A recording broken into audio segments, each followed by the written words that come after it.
right, Chris, if you would you read at least 12 verses of the Torah Parsha so that no tribe is left behind, please? Uh, All right, Exodus 21 and 1. Now these are the judgments which thou shalt set before them. If thou buy a Hebrew servant, 6 years he shall serve, and in the seventh he shall go out free for nothing. If he came in by himself, he shall go out by himself. If he were married, then his wife shall go out with him. If his master have given him a wife, and she have borne him sons or daughters, the wife and her children shall be her master's, and he shall go out by himself. And if the servant shall plainly say, I love my master, my wife, and my children, I will not go out free, then his master shall bring him unto the judges. He shall also bring him to the door, or unto the doorpost. And his master shall bore his ear through with an awl, and he shall serve him forever. If a man sell his daughter to be a maidservant, she shall not go out as the men servants do.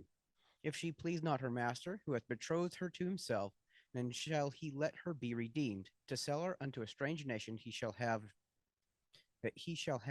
no power, seeing he hath dealt deceitfully with her. And if he have betrothed her unto his son, he shall deal with her after the manner of daughters. If he take him another wife, her food, her raiment, and her duty of marriage shall he not diminish. And if he do not these three unto her, then shall she go out free without money. He that smiteth a man so that he die shall be surely put to death. Abba Yahweh, we love you and appreciate you, Father. We thank you so much for allowing us to be in your house today, Father, on your appointed day and at your appointed time. Father, we just ask that you would touch our hearts and our minds, Father, that you would show us things in your word that maybe we've never seen before, Father, so that we could bring them into our lives and that we could implement them and put them into practice. Father, we just ask that you would touch our hearts and our minds, that we would be able to see what you would have us to see. And Father, I ask that you just speak to each and every one of your people today, Father, so that we would glean from your word what you would have us to hear, Father, so that we could grow and learn, especially so that we could learn in the statue of your son, Moshiach. Father, I ask that you just touch my mouth, that I be able to bring it in a way that folks can understand. And Father, again, we just thank you for all the wonderful things that you've done, and we continue to thank you for the wonderful things you do for us every day. We give you all the praise and all the glory in Yahushua's name. Amen. All right, so today the Parsha is Exodus chapter 21, and it goes through 24:18. It's called Mishpatim, and this is the reason why I asked Chris to play that song today, was because Mishpatim means judgments, right? And we know that Yahushua has told us, he said, if you love me, keep my commandments, right? And the scriptures also tell us that his commandments are not grievous. They're not hard to follow. They really aren't. It's when we go to trying to do all the man-made rules that's when it gets difficult, because this one wants to outdo that one, and that one wants to outdo this one. And it's been that way since the beginning of time. Everybody wants to do better than somebody else, but the scriptures tell us that those who compare themselves amongst themselves are not wise, right? So the question is, why are we so worried about what this one's doing and that one's doing, but we seem to take what Yahweh wants us to do and we put that on the back burner, and we act like that doesn't matter. And I put a lot of it down to this: he knows my heart. He knows your heart. He knows that it's desperately wicked. Okay, that's what he knows. You know what I'm saying? So the thing is, instead of us trying to outdo each other, okay, let's all get on the same page.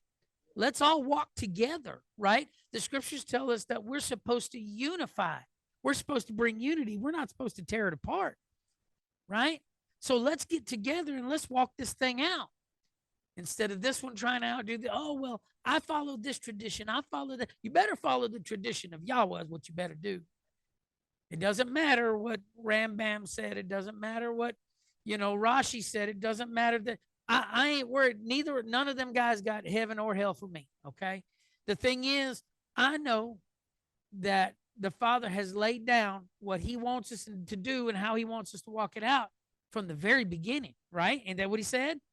Isaiah 46:10, right? He said, I have foretold the end from the beginning, right? He's laid it out from the very beginning. And we know that his word, he don't change. His word doesn't change, right?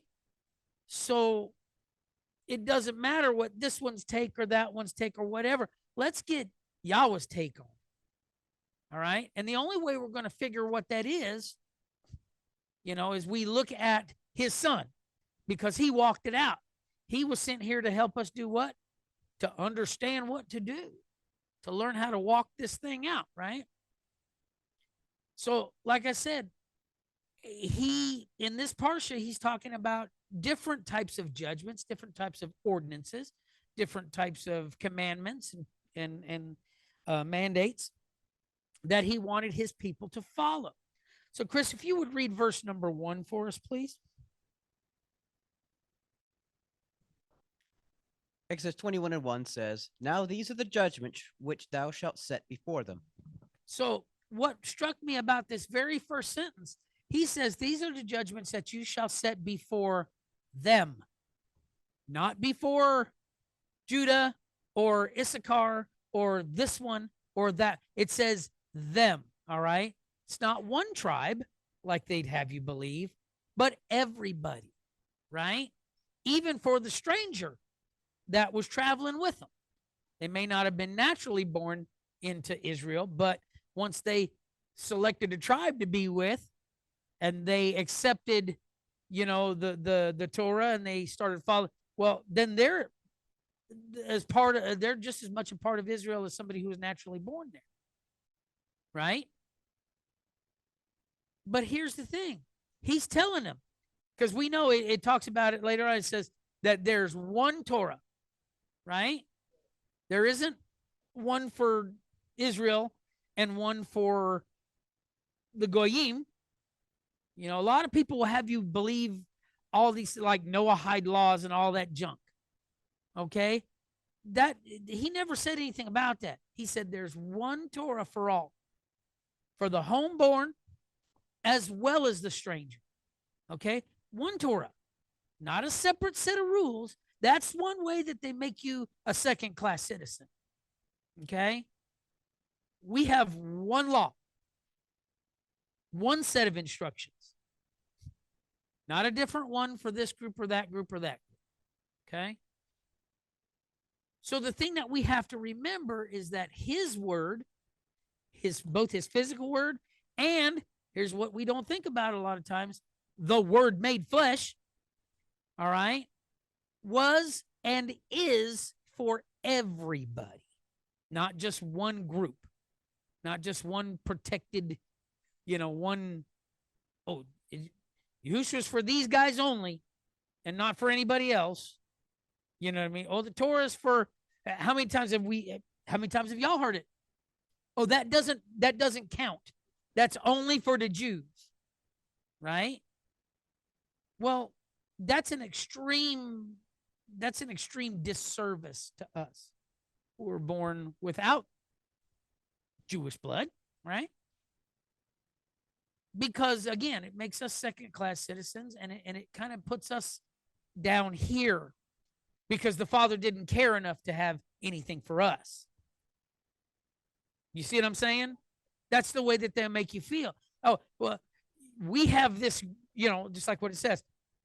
Who has such right rulings, right? And who has such a great Torah, such as what we have, right? Well, when you say that I can't have that same Torah, that same law, when I'm not entitled to that same instruction, you have just taken me from here and put me way down here. Okay? I don't matter. You see? And the thing is, we got to remember that according to John, let's read John 3:16 and 17. Let's see what it says there. Does it say that Yahushua came for just one group of people? No, it does not. John 3:16 says, "For Yahweh so loved the world that he gave his only begotten Son, that whosoever believeth in him should not perish, but have everlasting life." 17. For Yahweh sent not his Son into the world to condemn the world, but that the world through him might be saved. Okay, so he said here several times, the world. the world, the world, everybody. Do you see what I'm saying? So you're not a second class citizen just because you don't have Jewish blood. All right. That's why he had one Torah for the homeborn as well as the stranger. Okay. He loves all of us. And don't matter what color your skin is, we all bleed red, right? And the thing is, it don't matter whether you have a bunch of pigment in your skin or whether you don't have a whole lot of pigment in your skin. It doesn't matter. All right. So it doesn't matter what your skin color is. That's not going to get you in the gate. All right. Doesn't matter what your bloodline is. It's not going to get you in the gate. Right. We got to accept him. Let's go to Leviticus 24 and 22, please.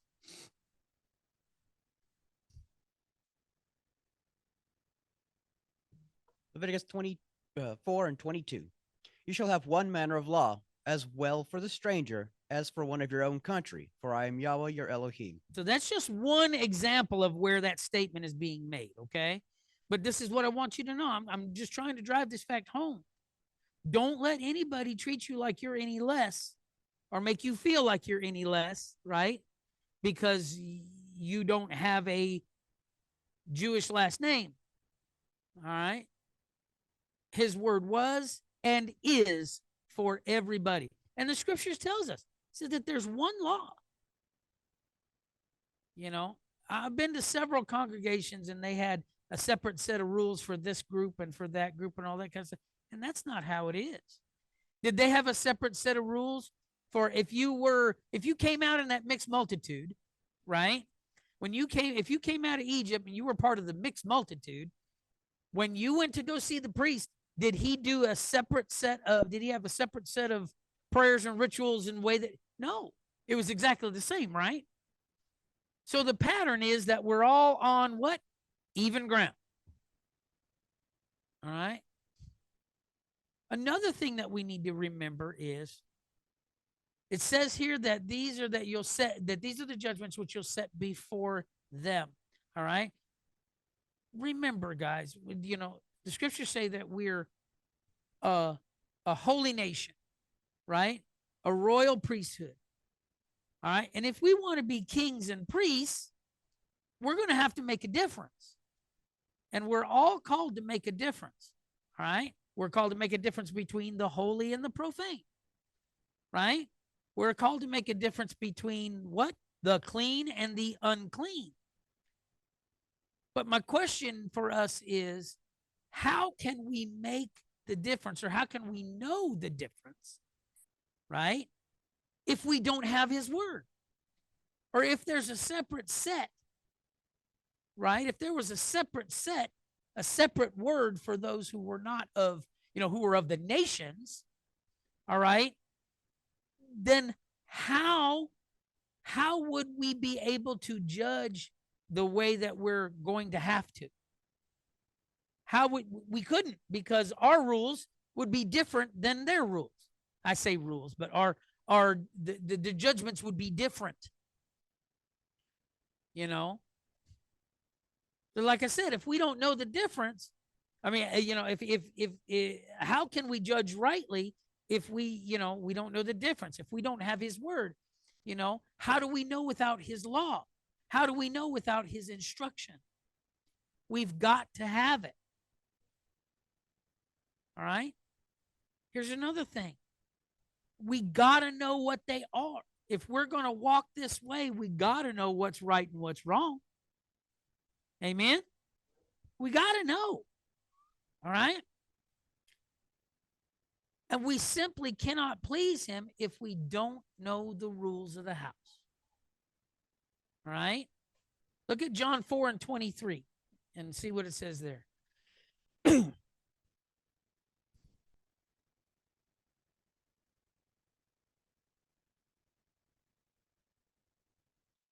John 4 and 23. But the hour comes, and now is, when the true worshipers shall worship the Father in spirit and in truth, for the Father seeks such to worship him. Okay, so it says here that those who will worship him are going to worship him how? in spirit and in truth. All right? So we've all seen it. You talk to your friends who go to church on Sunday, right? Especially around here. And you go, oh man, oh, the spirit moved. Oh, the spirit. Well, what did you learn? I don't know. I don't remember, but man, was the spirit good. Well, that's not doing you any good. Amen.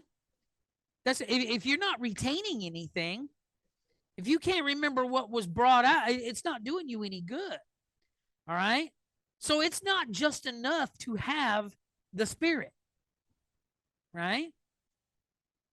You go to Judah and they can tell you all about the first 5 books. They can tell you about the prophets. They can tell you about the Ketuvim, right? They can tell you about the Psalms, but they can't tell you anything about the Brit Hadashah, right? But the thing is, they've got the truth. It's right here. They've always had it, right? But it's not enough to just have the truth. It's not enough to just have the Torah. Okay? We've got to have both of those things in order to worship him correctly and how we're supposed to. We must worship him in spirit and in truth. So we've got to have the truth of the Torah, and we have to have that spirit that was released, right? Now, the Ruach HaKodesh was around even in the Old Testament days. Don't let anybody tell you that it didn't come out until Acts chapter 2. All right? But we see the spirit of Yahweh in his son. And we know that he's the word made flesh, right? So that's the thing. We've got to have both of those things. And you only find those two things combined in one place. And that's in his son. Amen? So if we're going to worship him in spirit and in truth, we got to do like it says in John, 1 John 2, 4 through 6. We've got to walk how? How we want. We got to walk how? What the sages say? We've got to walk how? The way that we interpret it? No. The scriptures say if we say that we are followers of his, if we say that we love him, if we say that he dwells in us and all that stuff, then anybody who says that they know him ought also to walk how? Just as he walked. Yahushua knew the word. He was the word, right? And the thing is, he didn't set no differentiation between people. As many as would come, he'd speak to. Right? Scriptures also say as many as will, he'll make them the sons of Elohim. But the point is, we got to quit all this separation. Right? We talk about the unity of the scripture. Right? But we can't be unified if we're too busy tearing each other down and putting this one over here and separating that one out over there and all this kind of stuff. That's part of it. You know what I mean? We can't do it if we're trying to compete against each other. This one says something, and this one got to jump in and say, oh, well, I do such and such, or, well, I've done this, or I've done, well, that, y'all, you ain't doing nothing but patting yourself on the back. And I hope that you like that, because that's all the reward you're going to get. I'd rather have a heavenly reward than worry about patting myself back. I can do that anytime. But let's remember this. There is no such thing in the scriptures. In this walk, there is no such thing as a second-class citizen. Okay? Because when they came to the brazen altar, which was the first step, right? When they came to the brazen altar, there is no big sin, little sin. Sin is sin. And when they came to the brazen altar, everybody they were all there for the same reason. right? Because they had sin in their life that needed atonement. And we're going to talk about, a lot of people think that there's, that well, it's like you hear people talk about, oh, it's just a little white lie. I know you've heard that, but I got news for you. The Bible don't do things that way. Sin is sin is sin is sin is sin, right? It's all transgression of the law. It's all transgression of the Torah, right? So we're the ones who are putting the spin on it, right? And the churches and the assemblies and the synagogues and every I'm not to I'm just borrowing this, but every one of those places truly needs to be a no spin zone. Okay? The word is the word, and it says what's acceptable and what is not. And like I said, this very first one, he laid it out to all of them. So it doesn't make a difference what tribe you're from, or even if you're from a tribe. Okay? Sin is sin. Pure and simple. Pretty easy, right? That's a whole lot easier than if we go to trying to jump through hoops. Oh, well, yeah, but I did this and I did, and it was for a good intention. And really, no, it doesn't work like that. So let's remember this word and everything in it from front to back, from cover to cover, everything in this word is for his people, regardless of who you identify with. We hear a lot of that identify, okay? Whether, and it doesn't matter. But every piece of this word is for every person. Read verses 2-6, please. This is where it goes talking about a Hebrew servant, okay?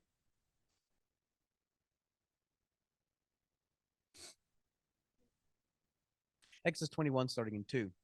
If thou buy a Hebrew servant, 6 years he shall serve, and in the 7th he shall go out free for nothing.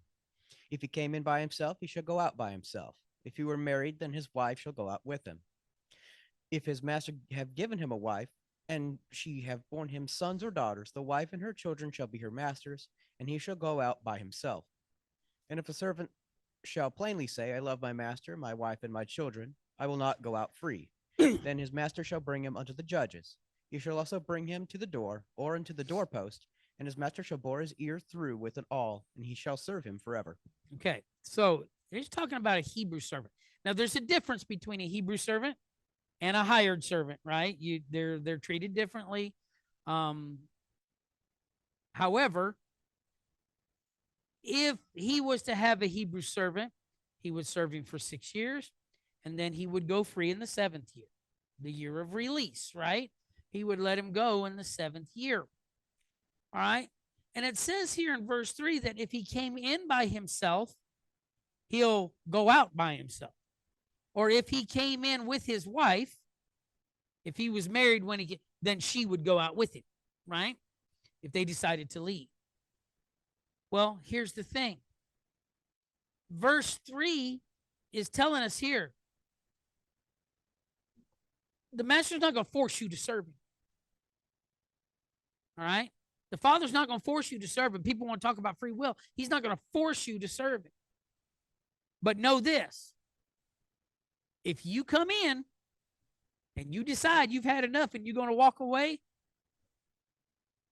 you ain't going to leave with anything more than what you came in with. Does that make sense? You're not going to leave with anything more than what you came in with. Because all those good things that he did for you, you walk away, hey, he's done. All right? I want to make sure that we understand that he is not, you have free will. He is not forcing you to do anything. Okay? But remember this. If you leave on your own, you go out on your own. He's not going to be with you. You can pray until the cows come home, and it ain't going to make no difference. All right? But in verse 5, it says here that if he decides, hey, I don't want to go, right? We walk with the Father. We walk with his Son, and we say, hey, we don't want to go. We want to stay, right? If he professes his, and then here's the thing. Look what it says here. Verse 5 says, and if the servant shall plainly say, I love my master, my wife, and my children. Well, look, what's the first? I love my master, right? What did Yahushua say? Who is my mother and my brothers and my sisters? Those who do what? They'll do the will of the Father, right? So if we say, I love my master, Yahushua said, if any man love his father, mother, what, more than me, right? You're not going to get there. All right? But we got to love him first.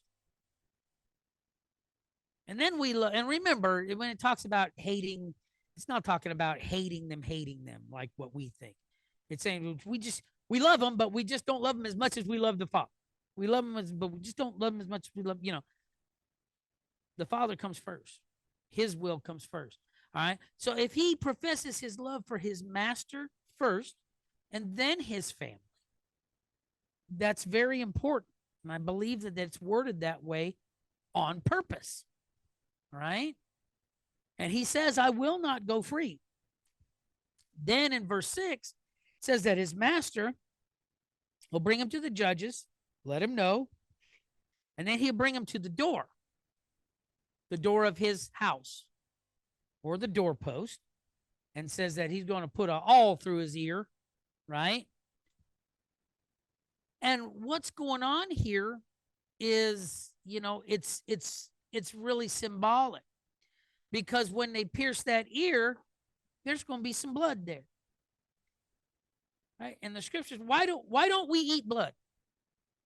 Because life is in the blood. So when they pierce his ear and that blood mingles with the doorpost of that house, what is it doing? It is symbolically tying that man's life to his master. Does this make sense? So that man's blood becomes part of the other man's house. Look at Abraham. He had Eliezer, right? Eliezer wasn't, but he treated him like family. Eliezer had a very special place in Abraham's house. I am saying it right, correct? It was Abraham, wasn't it? Okay. So that's my point. But Eliezer was like family, even though he wasn't blood family, he was like family. Okay. And that's what he's saying. I want my life and the life of my family and the life of my family here. I want our lives tied to the Father. All right. Later on in the scriptures, it talks about, and I'll make him a what? A pillar in my Father's house. Right. And in one of the prophets, and I don't remember, Dad, you have to help me, but in one of the prophets, it says he's given us a nail, something to hold on to. Well, what is an awl? It's nothing but a nail with a handle on it. Exactly. Thank you. But do you see what I'm saying? The pattern is there. All right. So when we love him and we make that, I don't want to go. I don't want to leave. I want to be part of this house forever. All right. When he runs our ear through it, that all, our life becomes tied to his house. And it's amazing what we can see in the scriptures if we just listen, if we just read, if maybe we step away from the rigid, what we were taught. And we say, before we read it, maybe we say, hey, Father, if you could let your Ruach open my eyes a little bit. I got a few extra scales on here that show me something. And that's what he shows me. That my life can be completely tied to him and his house through a simple act of obedience and surrender. So we talk about putting your hands up all the time, right? When you put your hands up, that's a universal sign for what? I surrender, I give up. Okay? That's a universal sign for I give up. Well, that's what we got to do. But like I said, we got to love him most of all in order to be part of that house. All right? Verses 7 and 8, Chris. Exodus 21, starting 7. And if a man sell his daughter to be a maidservant, she shall not go out as the men servants do. If she please not her master, who hath betrothed her to himself, then shall he let her be redeemed. To sell her unto a strange nation he shall have no power, seeing he hath dealt deceitfully with her. Okay, so if a man sells his daughter to be a maidservant, okay, first of all, she's not to be treated as the men servants are, right? And second of all, if he doesn't find any delight in her, then he can't turn around and sell her to another nation. All right? He cannot, and it says here, a strange nation. So, an alien culture, something like he can't sell her off. And in doing that, or in not doing that, let me say, she still retains her dignity.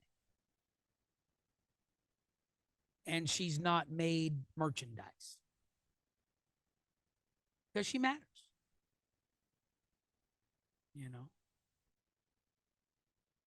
Verse 10. Exodus 21:10 says, If he take him another wife, her food, her raiment, and her duty of marriage shall he not diminish. Okay, so in a situation where you have a person who has, in this day, of course, when you had people that had multiple wives, let's take a look at Leah and Rachel, right? Leah put out a bunch of sons. Right? Rachel had how many? 2. Leah had, I think, 5 or 6, and then I think Dinah was hers as well.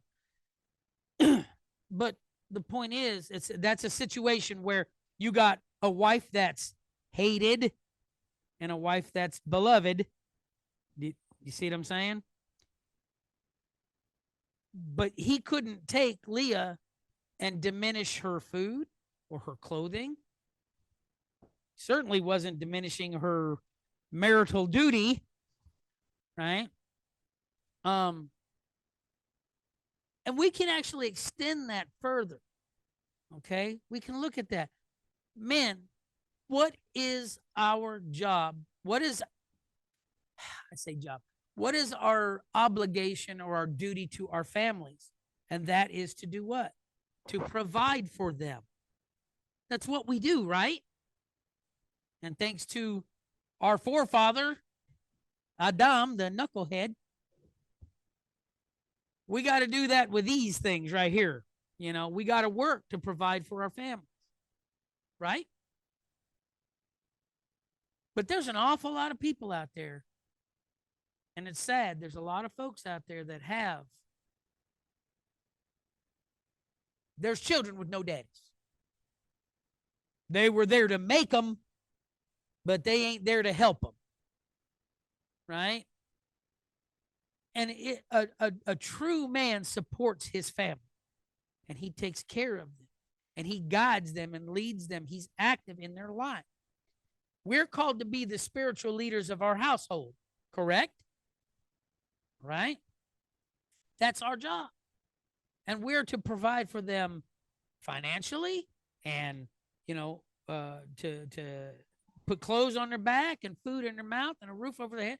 That's what we're called to do. As men, that is what we're called to do. But it's heartbreaking how many families there are that are single parent families because of bad decisions. Or a guy just decides, hey, I've had enough of this, and he's down the road. That's pitiful. It's terrible. Let's go to 1 Timothy 5 and 8.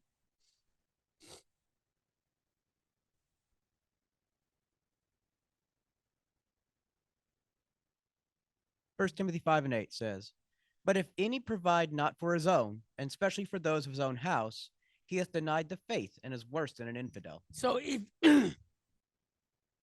if you aren't providing for your family, the scriptures say that you have denied the faith and you are worse than an infidel. So, yes, yes. So it's eerie, like a few things that you mentioned. We were actually speaking about last night in the chat, and someone said, "It is that." So I'm asking you a question: is that provision? Is that financial provision, or can that be any provision? Well, I mean, it's Which is all emotional, or well, I mean, it's all the same thing. Okay? Let me ask you this. If you grow up in a house with a father who is emotionally distanced from you, are you going to come out with he may provide for you financially, but if he's not providing for you emotionally, spiritually, you know what I mean? Then what? You're stunted. so if a man is not providing for his family financially, but he is providing for his family spiritually and emotionally, He needs to provide for them all the way around. all the way around. Thank you. Yeah, all the way around. You're gonna be a man. You in order to be a man, you got to stand up. And I'm tough on the men. I really am, you know. But I'm always telling us, fellas, you got to do your job. Do your part. You know, don't be an absentee father. Right? What did it say in Joshua? Joshua said, choose this day whom you'll serve, but as for me and my house, we will serve Yahweh. Right? Scriptures also tell us that you've got the father, and the father is the head of Yahushua, and Yahushua is the head of the man, and then the man is the head of who? The woman, or the rest of the family. All right? So in order for us to be men, we need to stand up and take responsibility. Right? We need to be providing not only financially, but emotionally, spiritually. We need to be there for, you know, we need to be there for the whole thing. And I'm convinced that that's a big, big reason why we have so many young people that are in trouble and so many young people that are just confused and so, you know, because there's no strong leadership. There's no foundation. You know what I mean? There's no father there to lead the family. You know, I believe that's incredibly important. I believe that that's incredible. If you're going to make them, you need to stick around. Plain and simple. You see a lot of these people, and it makes good TV. All these shows where, you know, Maury and all them, you know what I mean, where they're, and it makes for drama, and people love that kind of stuff. But I mean, these are people, not ratings that we're talking about. All right, verses 12 and 13. Exodus 21, 12 and 13. "He that smiteth a man so that he die shall surely be put to death. And if a man lie not in wait, but Elohim deliver him into his hand, then I will appoint thee a place whither he shall flee."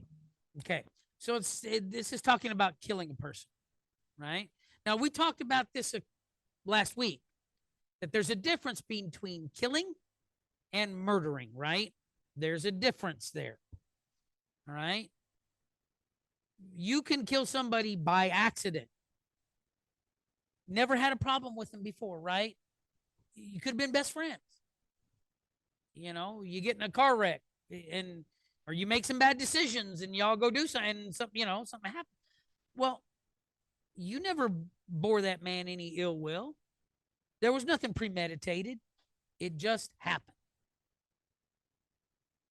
Well, what gets me here is it says here, I'll appoint him a place whither he shall flee.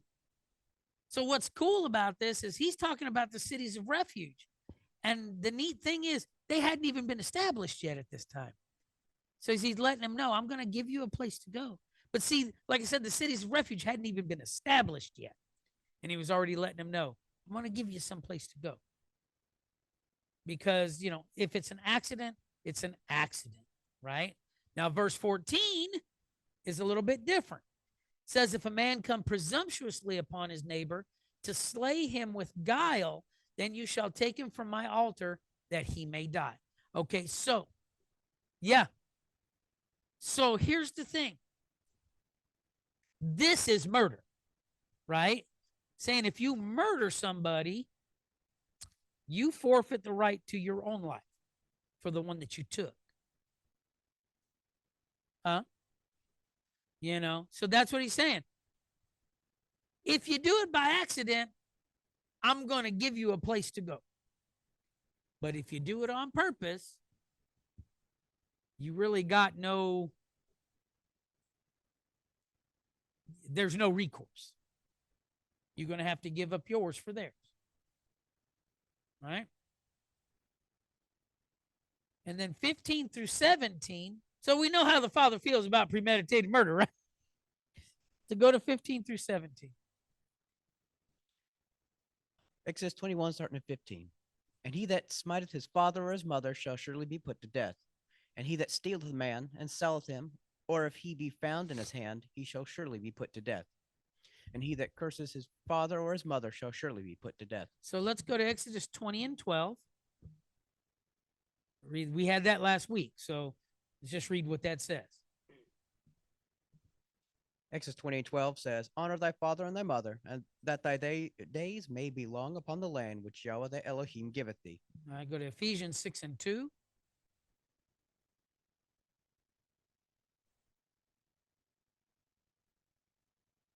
Ephesians 6 and 2.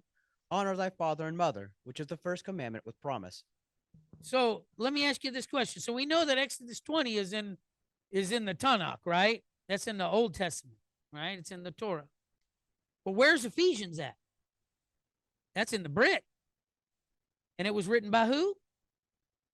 Shaul, who wrote this long after Yahushua had been gone. So sounds to me like it's still in effect in the Brit Hadashah, right? That's what Shaul was saying. And he said, honor your mother and your father, which is the first commandment with promise. What was the promise? That your days would be long upon the land, right? Well, right here it says, here's the thing and it kind of struck me this morning when I was reading it, that he's saying that if you're disrespectful to your parents, if you smite them, okay, so if you hit your mom or your dad, or if you cuss them out, you curse them, that you're on the same level as a kidnapper and a murderer. And we talked about the fact that when we're at the altar, we're on even ground, right? And sin is sin, right? So being disrespectful to your parents carries the same punishment as if you had did a premeditated murder to somebody. That ain't me. That's what the word says. Read it for yourself. It says here, if you smite your father or your mother, you are to be what? Put to death. If you curse them, you are to be what? Put to death. All right? The thing is, we got to remember, the Father don't want sin in his camp. And he's not going to be there if the place is dirty. And if you got this disrespect towards your parents, they gave you life. They did without so that you could have things and food and this, you know what I mean? But then you want to turn around and be disrespectful? Sir? Yeah, you're right. You're right. Yeah, I remember. So the thing is, let's remember, our parents should be incredibly important to us. And we should always treat them respectfully. Right? You know, my mother and father are here. I try to be as respectful as I can because that's the right thing to do. Amen? That's the right thing to do. So that's the thing we need to remember. Even something as simple as disrespect carries a heavy price. Carries a very heavy price. So verses 18, and we're gonna just kind of skip it. Verses 18 and 19 talks about restitution. Okay, so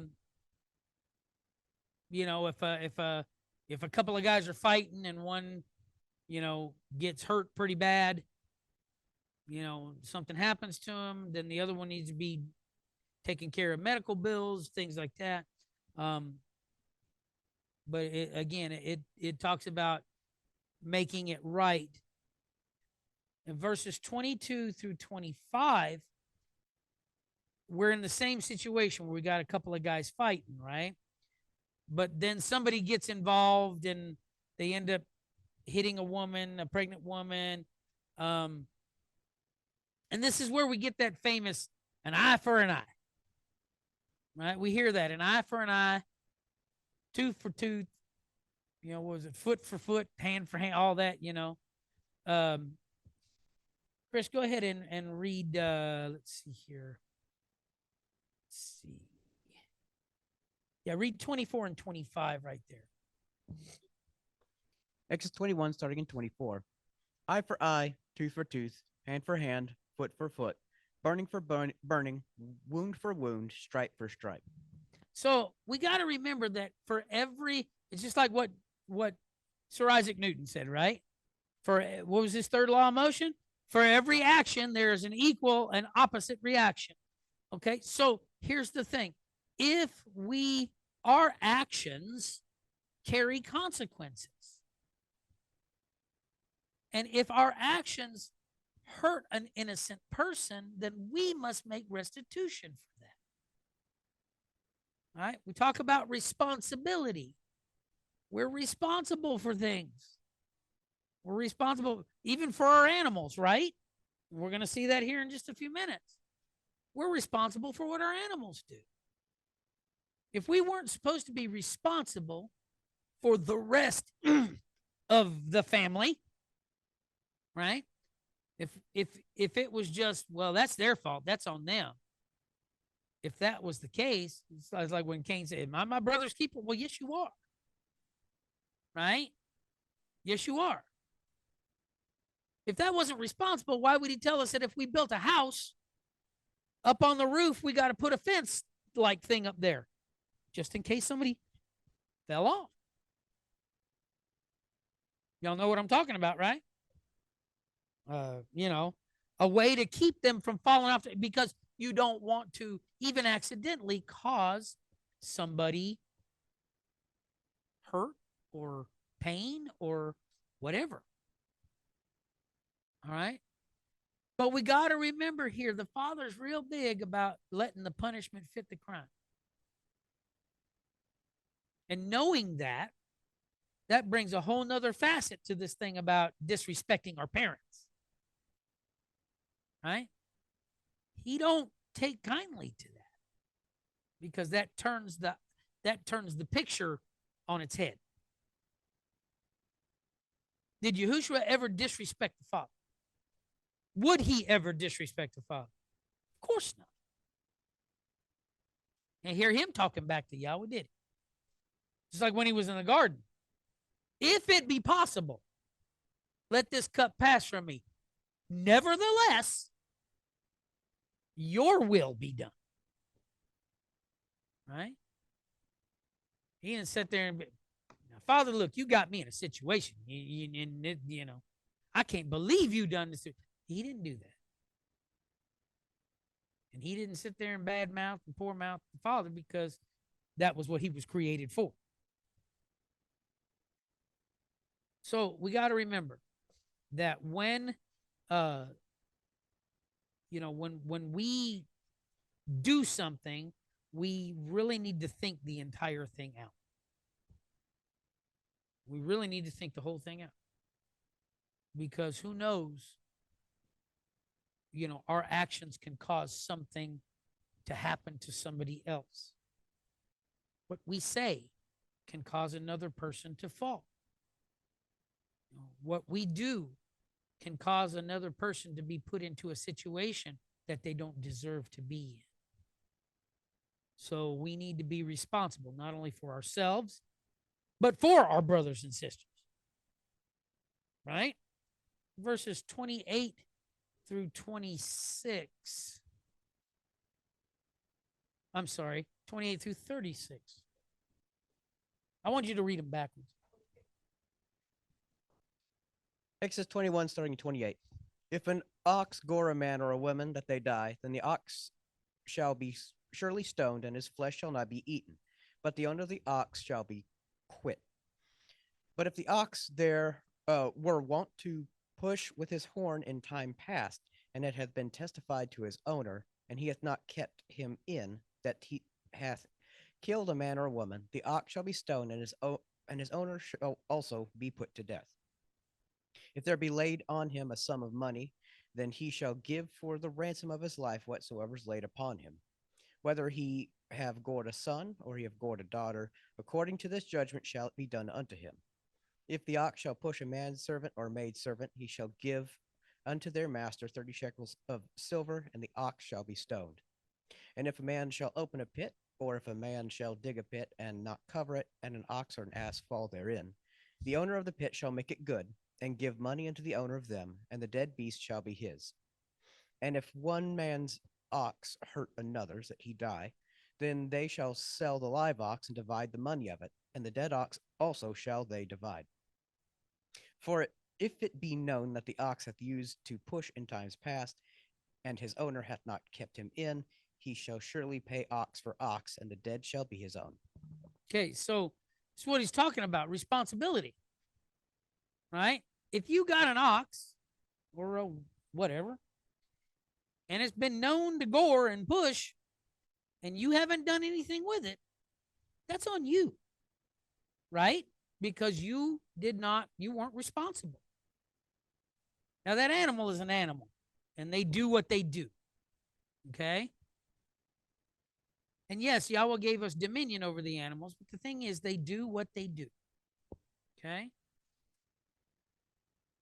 But it says here that, if you know that the animal is going to poke someone with the horns because they've done it in the past and you haven't done anything about it, well, guess what?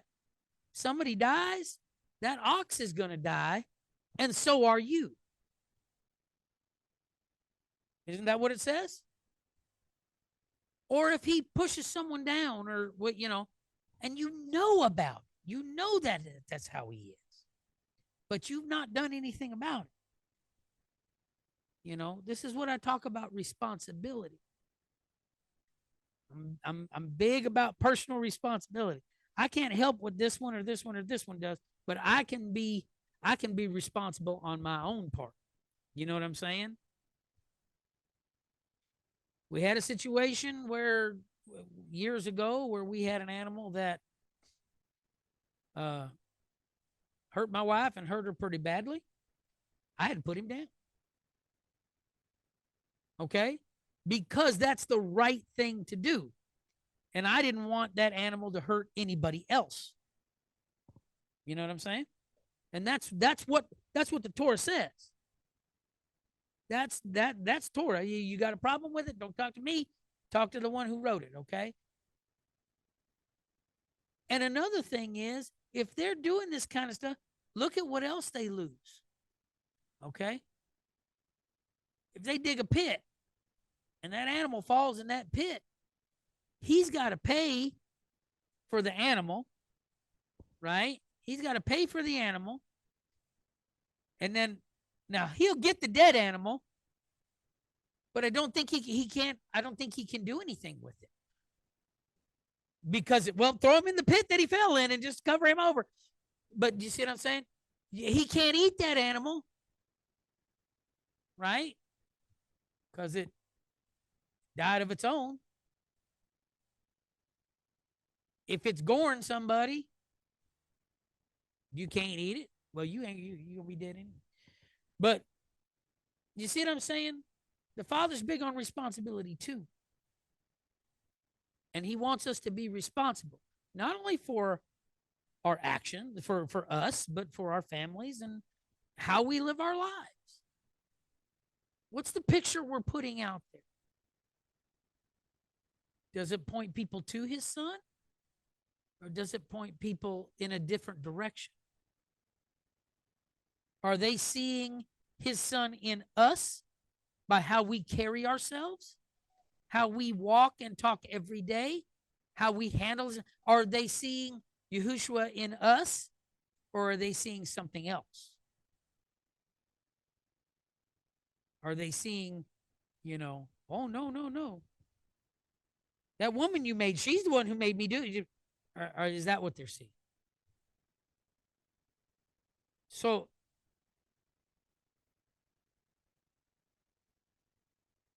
here's the thing. If there's an accident, there's judgments for that. If there's an intentional act, there's judgments for that. If there's things concerning these animals, there are judgments for that, right? And this is why there were people that were appointed, people who understood that's why there were people that were appointed, those who could, and here's a phrase you're going to hear that you've heard before. I know you have, but a lot of people get it all screwed up. But people who could rightly divide, I'm not talking about that page in between. I'm not talking about that. But what I'm saying is the people who were appointed to be judges were done because they could rightly divide the word of truth. They could rightly divide between right and wrong. All right. So if the owner of the animal knew that there was a problem, knew that there was an issue, right?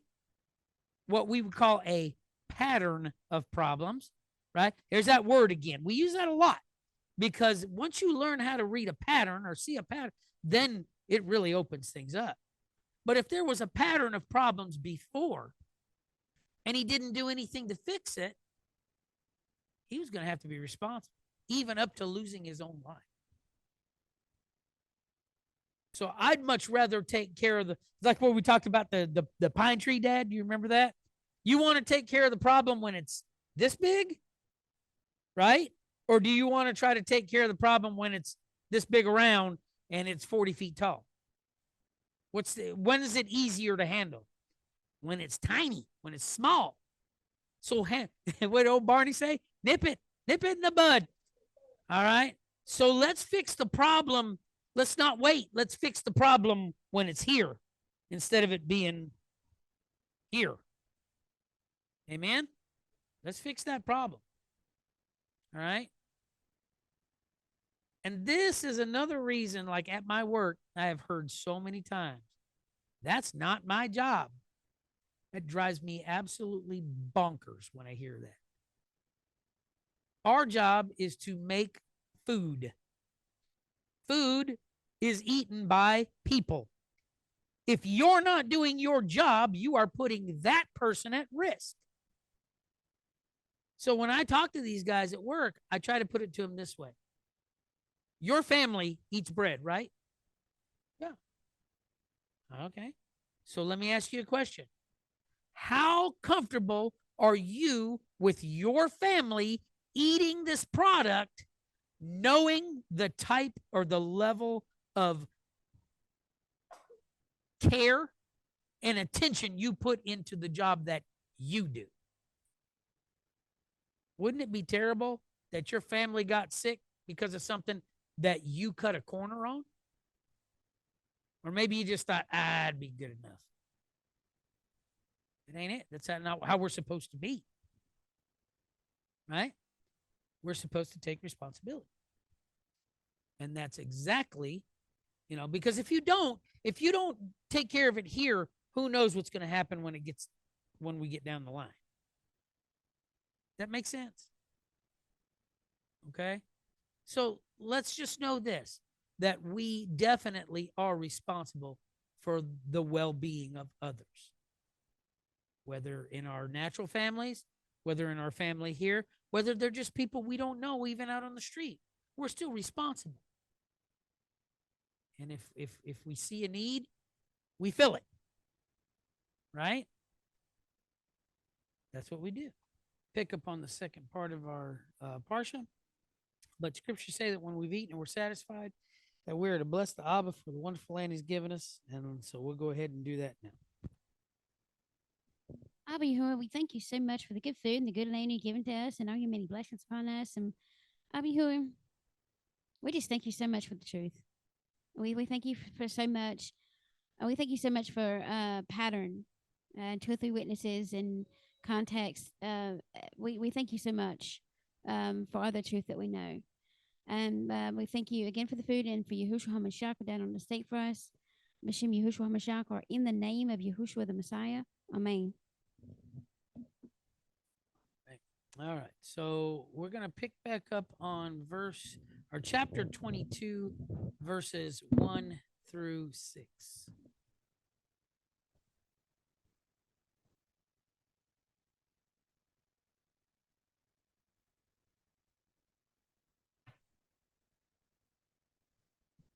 Exodus 22, 1 through 6.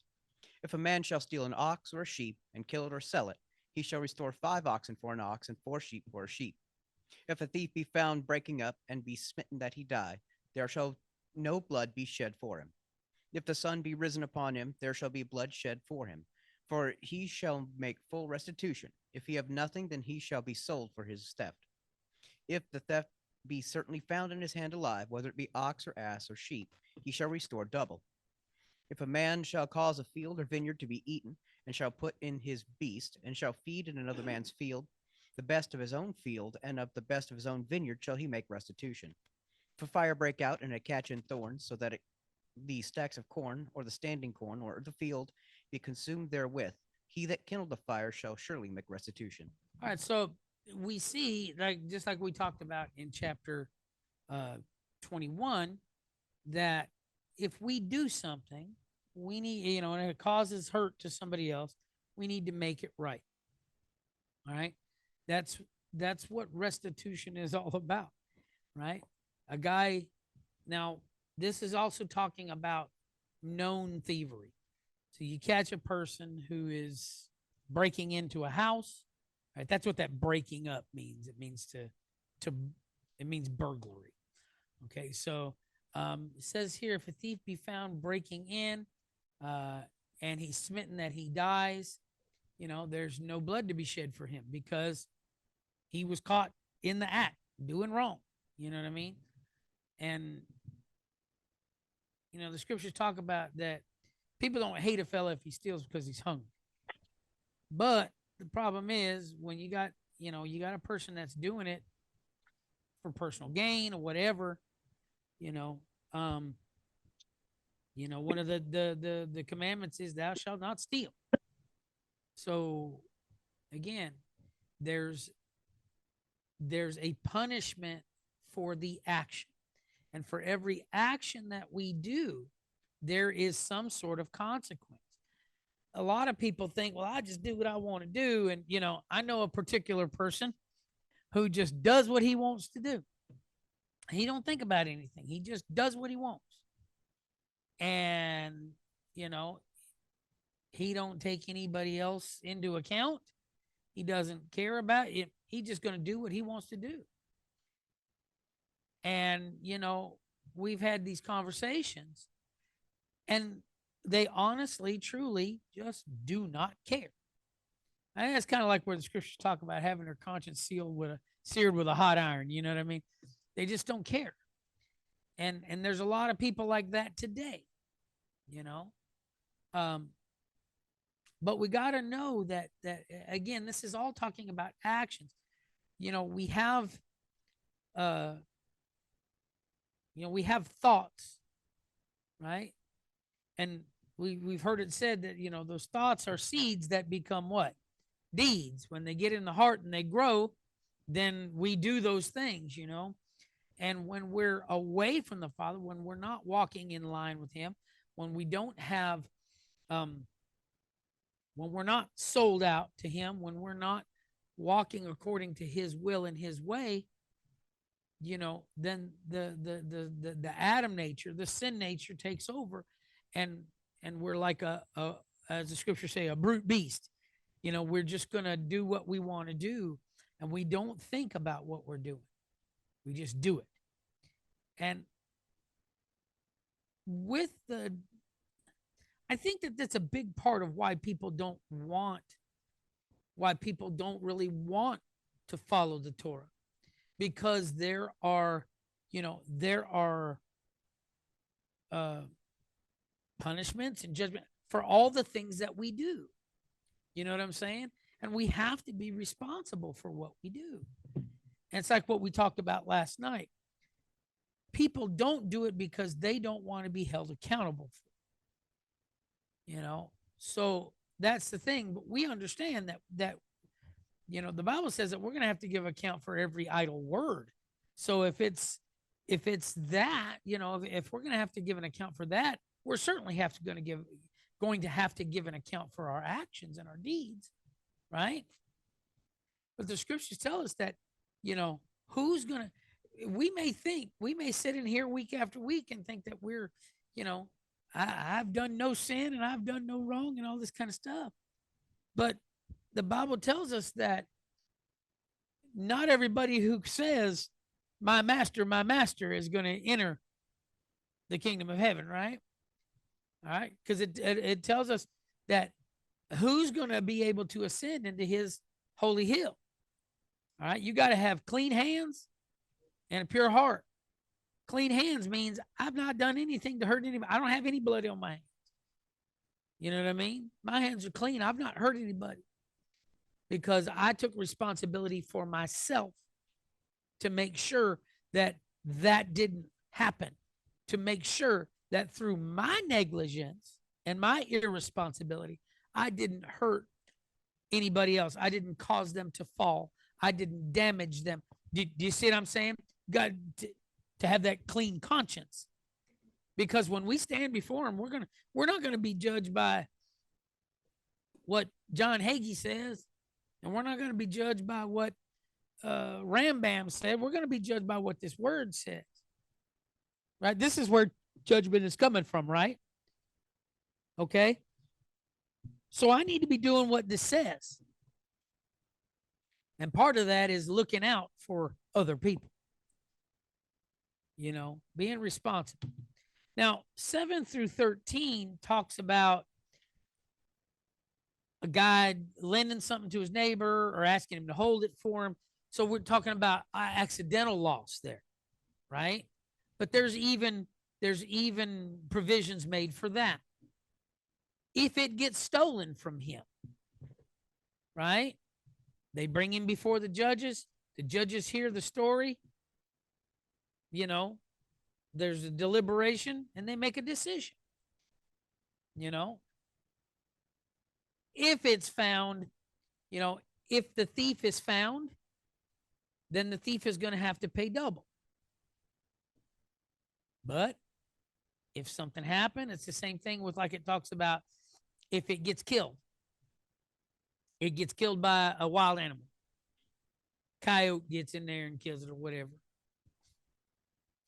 Well, he brings the parts and said, this is what's left. I didn't have anything to do with that. I had it in the pen. I had, and this, well, again, he did the responsible thing by keeping it locked up and keeping it shuttered up, but it wasn't his fault. So like I said, there are ordinances and judgments and commandments for those who are guilty, right? But there's also judgments for those who are innocent. Sometimes things just happen. Sometimes an accident is just that. It's an accident. But we got to know about which, where did, was it an accident that could have been avoided because of something I didn't do that I should have? That's, we've always got to be thinking that way. Could I have done something to stop it?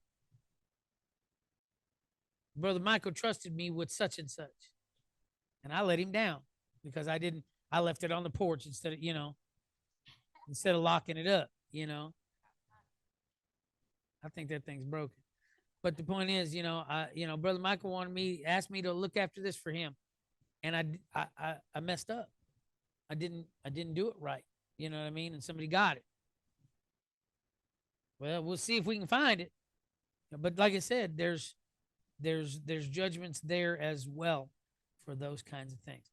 16 and 17 talks about if a man entices a maid that is not engaged or betrothed to anybody and he lies with her, well,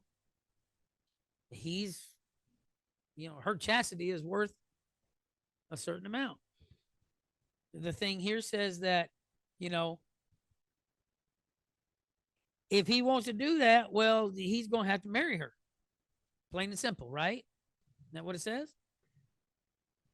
But if her daddy don't like him, it's kind of like, where it talks about, if she's living in her father's house and he hears it, he can disallow it.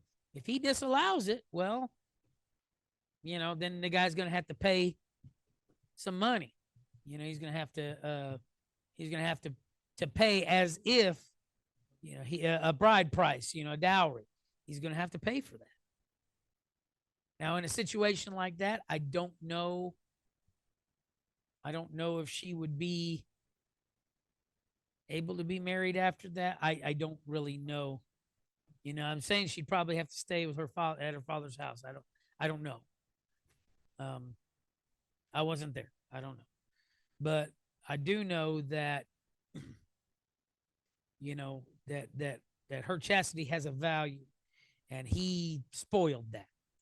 So he's responsible. Again, we're talking about our actions, right? Verse 18 says, you shall not suffer or allow. Okay. King James, suffer means to allow or to let. We're not supposed to suffer or allow a witch to live. Okay. And that's within Israel. Okay. So what it's saying is, if there's a person who's practicing witchcraft or whatever, in Israel, their life is basically forfeit. And I don't care what you call it. If you're doing pendulum stuff or you're doing divination or any of that kind of stuff, I don't care what you call it. Okay. It is what it is.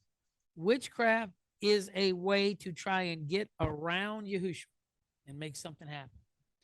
Okay. So that's why. Because we can't, it's just like with Kabbalah. Okay. They all want to get this glimpse into the mind of Yahweh. But I promise you, if we were to get that, it would probably just destroy us outright. Okay. But we can see the mind of Yahweh through his word and through his son. So, the mind of Yahweh is, I want you to do what I want you to do. Right? Pretty simple. But, that's like when Saul went to the witch of Endor. What did she say? You trying to get me killed? Because you know what'll happen. Saul finds out. And he's like, look, I promise you, which is kind of weird to me, because I always thought about it. She had to know it was him or something, because how could he say, I promise you nothing's going to happen to you? You know what I mean? Something hanky was going on there, you know what I mean? But anyway, again, actions. If we, the scriptures say that he has knowledge of what we need before we even ask. So why don't we just go straight to him instead of trying to get around it? You know, it's just like when Adam and Eve messed up. If they'd have just told him and said, hey, look, we messed up. But they didn't. They went and hid themselves. And so, like I said, we got to know that there's only one way to him, and that's through his son, not any other way. 19 through 22 is talking also about other kind of deviant acts. Okay, I'm not going to list them all out here, but idol worship,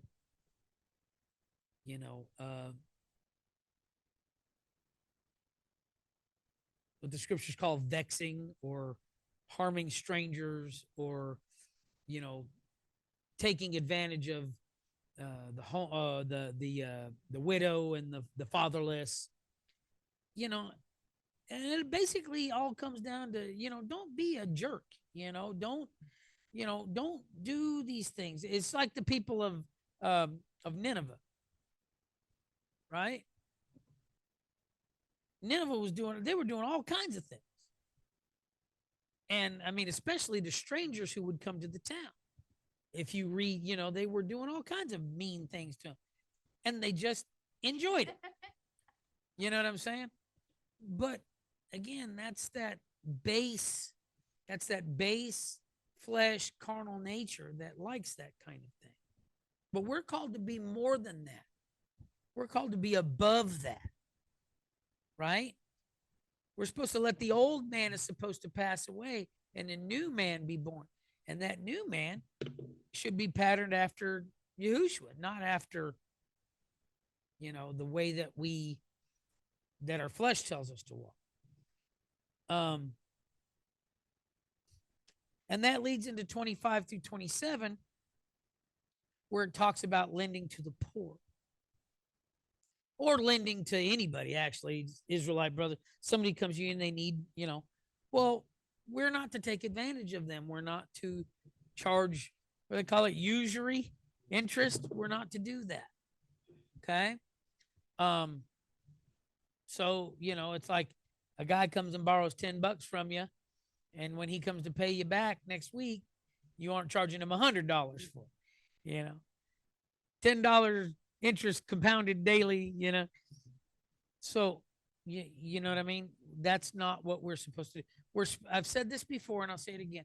In all of our business dealings, not only with our brothers and sisters, but also with just the public in general, we should always be above board in our dealings, because everything that we do you think for one second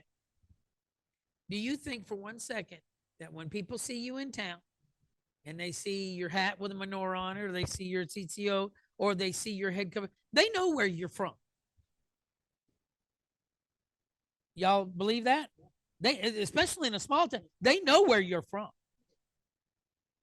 How many people have, oh yeah, I know y'all are over there by such and such. Never seen them a day in our lives.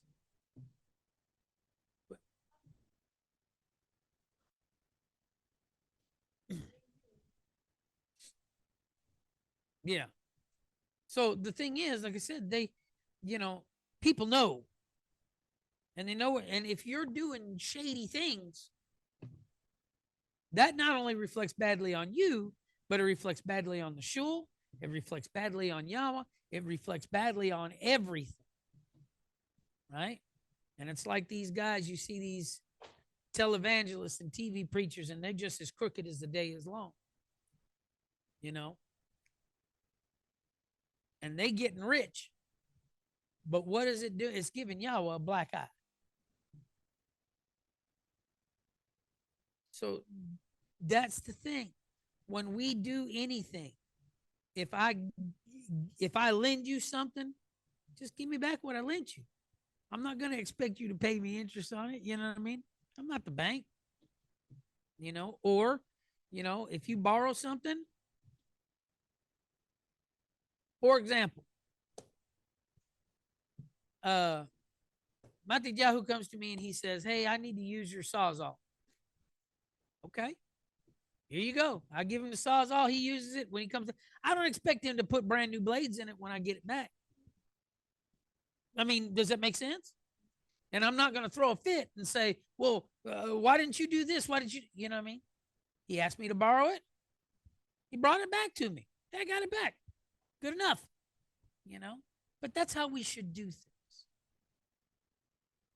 Yeah, it's kind of like when you go get a rental car and you're paying all this money every day, and then they expect you to bring it back with the tank full.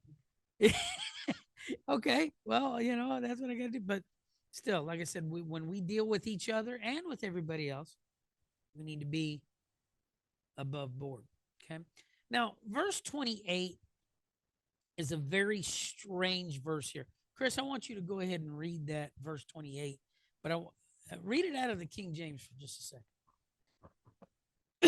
I don't know what translation you're using over there. Up on the top.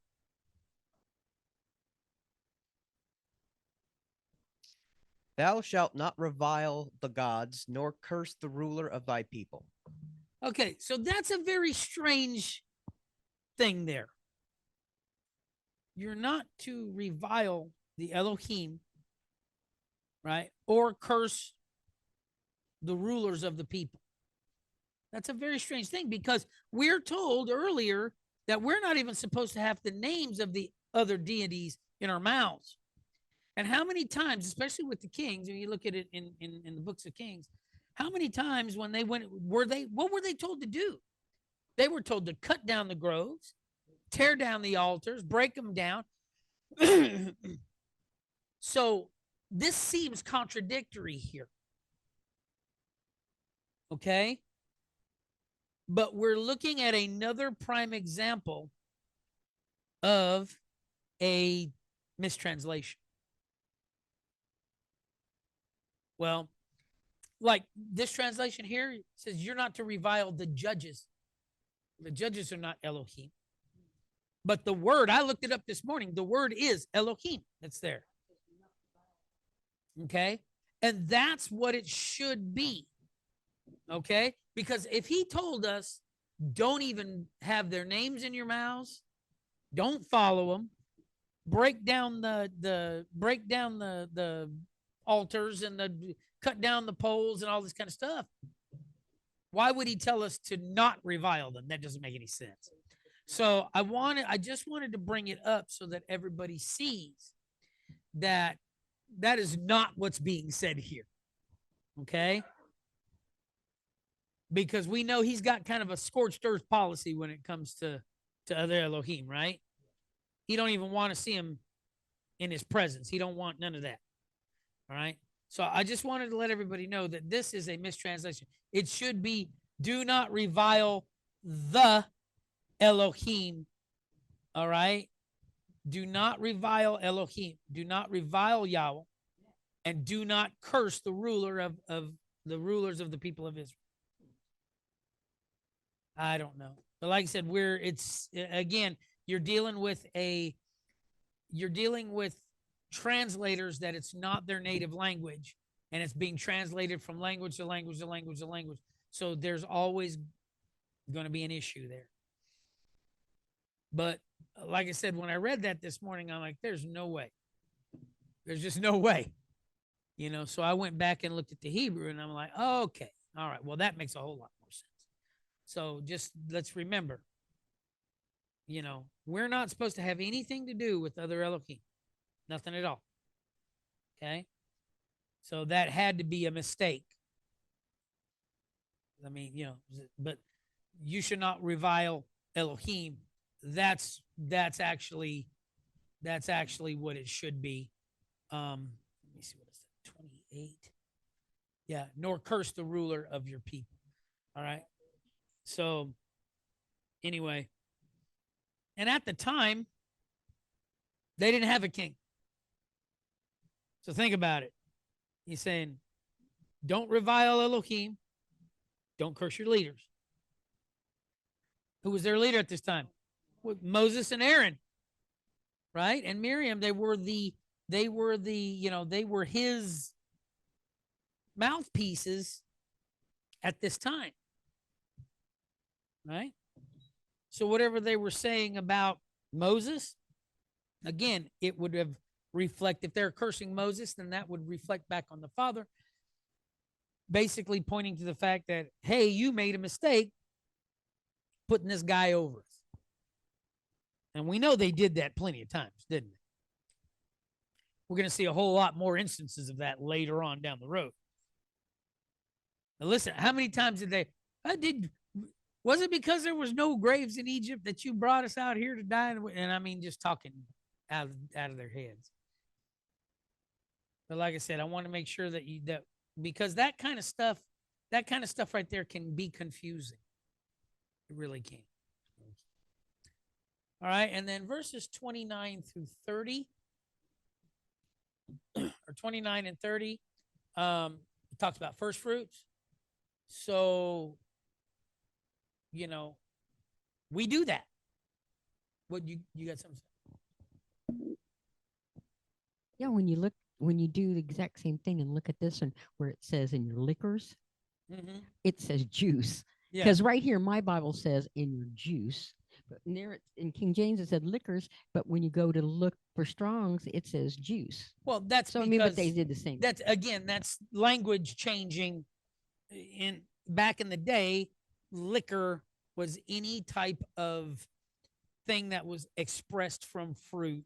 Okay. It's just like when you cook a pot of greens, what do you got left? You got pot liquor left, right? But it ain't no alcohol in it. So that's, again, it does. There's a lot of stuff in there that, that's why we have so much confusion. People read it on the top level and they just read it right there and it's, oh, well, I can go do this and this and this. All right. But like I said, 29 and 30, it talks about first fruits. And then 31, it says, and you shall be holy men unto me, neither shall you eat any flesh that's torn of beasts in the field. You shall cast it to the dogs. Okay. So if we get something that, he said, be ye holy as I'm holy, right? So that's what he's saying. Don't take anything that's been torn by another animal, that's been killed by, and eat it. That'd be like, stop getting some roadkill. I mean, seriously. Let's think about it. That'd be like eating something. You see something dead on the side of the road, but you're just going to go pick it up, and that's nasty. And it's dangerous. You know what I mean? He don't want us to do that kind of stuff. That there ain't no telling what those other cultures were doing at that time. What they were eating, how they were doing it, there's no telling. But we're told to make a difference, right? I think that something that you find on the side of the road is definitely unclean. You know what I mean? So, like I said, we need to make sure that we keep ourselves away from that. All right. So, chapter 23, let's read verses 1 and 2. Exodus 23, starting in 1. Thou shalt not raise a false report. Put not thine hand with the wicked to be an unrighteous witness. Thou shalt not follow a multitude to do evil, neither shalt thou speak in a cause to decline after many to wrest judgment. So don't you know there was plenty of folks doing that in that day? And they were doing it in Yahushua's time, weren't they? And that was where I was going. Nothing's changed. What Shlomo say? Nothing new under the sun. Okay? It ain't changed. We continue to perpetuate this cycle. But the thing is, every time we make a full rotation, we get worse and worse and worse and worse and worse. Well, yeah, that whole, that whole, putting your hand in with them, but then it also reminded me too, we're talking about raising a false report, like where like what they did with Yahushua. They bought some false witnesses and they couldn't even get their story straight. Between the two of them, they couldn't even get the story straight. All right? But that's what we got to remember. All of these things, they're just cycles. If they're doing it today, they were doing it back then. They were doing it back then. We're doing it today. It ain't nothing changed. All right. Verse 3 says, neither shall you countenance a poor man in his cause. All right. So what is he saying here? Well, not only when you look at the word the word countenance here, it's the word hadar, right, which actually means to swell up or to be proud. So what it's saying is, don't turn up your nose to somebody who's in need. All right, you got a poor man and he's telling you, I need help. Don't put your nose in the air and walk past him. That's what that means. You know, you got to remember, you know, anything can happen to any one of us at any time. What if the shoe was on the other foot? Or in Adrielle's case, just not on her feet at all. But what if you were the poor person and you needed help? Would you want somebody to do you that way? Turn their nose up at you? Get away from me, you filthy bum. Would you want that? What if it was your child? What if your child found themselves in a situation like that? You'd want somebody to help them, right? I would. So that's the thing. We ain't better than anybody else. We just got a better understanding. And as such, we're going to be held to a different standard. You know what I mean? So when it all comes down to it, we need to be there. We are our brother's keeper.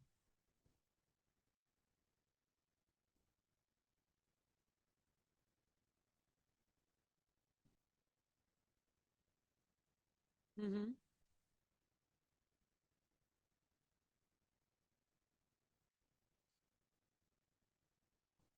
Okay, so in a situation like that,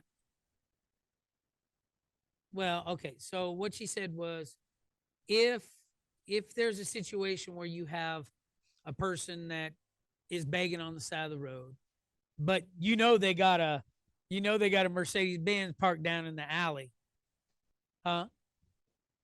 You know, in a situation like that, you know, that's not a poor person. You tell them, hey, look, I know you're driving that car, da da da da. Go on your way. They're not in need. You see what I'm saying? This is talking about a person who is in actual need. If they're in need, don't turn your nose up to them. But if you know for a fact you just seen them get out of that I-500 or whatever, you know what I'm saying? They don't need anything. I saw a news story one time that there was a person that was doing that same type of a thing.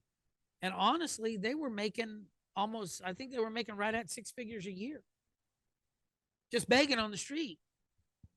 You see what I'm saying? So, yeah, they're professional beggars, exactly. But it doesn't pertain to them. But if it's a person you've never seen, and I mean, they dirty and they smelling it, you know what I'm saying? And another thing is, don't worry about what they're going to use it for. Okay? He doesn't say give it to them if you know that they're going to. He just says open your hand wide, right? Yeah.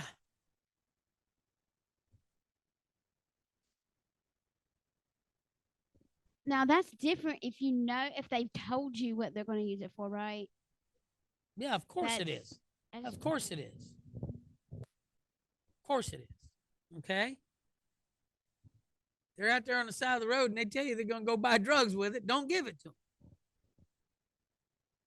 But if they just come to you and they say, hey, look, I need some help. I'm hungry, whatever. That's a whole different. I mean, we can split hairs all day long. But I mean, some of it's just common sense. They tell you they're going to buy drugs with it or booze or whatever. Don't do it. Right? But if they give you a story and you give it to them, what happens to it afterwards is none of your concern. Would you agree with that? Well, you know what I'm saying, though. What, like I said, what it's the whole thing is, like I said, it's we still need to be there to help people. When you give, you take your hands off of it. Mm-hmm. Because if you got to know all the ends, you haven't given. Right, Because exactly. you're still trying to control it. Exactly. That's what I'm saying. Don't worry about, if they're not, if they don't, that's fine. But like I said, we got to use common sense. Remember, I talked about discernment a couple of 3 months ago. We got to be able to discern what's going on as well, right? There's this guy that I see at the Walmart 49 all the time, and he's always there, and he's always coming with the same old. I seen him. Look, this is no joke. Dad talked about professional beggar. I seen him begging and crying and doing all this stuff. I mean, literally crying. And as soon as a person put the money in their hand, and he turned around, boom, them waterworks shut off. It was like turning off a valve. He stopped with all that, And he come to me, and like I said, I've seen him over and over and over and over again. And I told him, I said, man, I ain't got nothing for you. And he would start with all that crying and all. And I told him, I said, I ain't got nothing for you. I said, I see you out here every day. Every time I'm here, you're always here, and you got the same story, same sob story, And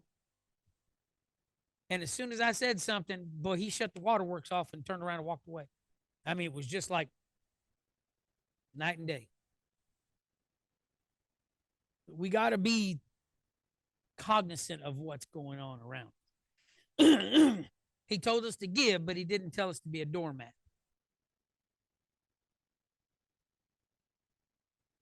All right. That goes on into verses 4 and 5. Chris, go ahead and read those. Exodus 23, starting in 4. If thou meet thine enemy's ox or his ass going astray, thou shalt surely bring it back to him again. If thou see the ass of him that hateth thee lying under his burden, and wouldest forbear to help him, thou shalt surely help with him. Okay. So, Proverbs 25, 21, and 22. And Romans 12, 20, and 21 say this very same thing. Proverbs 25, 21, and 22. Proverbs 25, starting 21. If thine enemy be hungry, give him bread to eat. If he be thirsty, give him water to drink. For thou shalt heap coals of fire upon his head, and Yahweh shall reward thee. Okay, see, that seems contradictory, right? They're our enemy. That's my enemy, you know what I'm saying? But the scriptures tell us that we should be good to them, right? They may hate you without cause. That happens, right? Go to Romans 12, 20, and 21.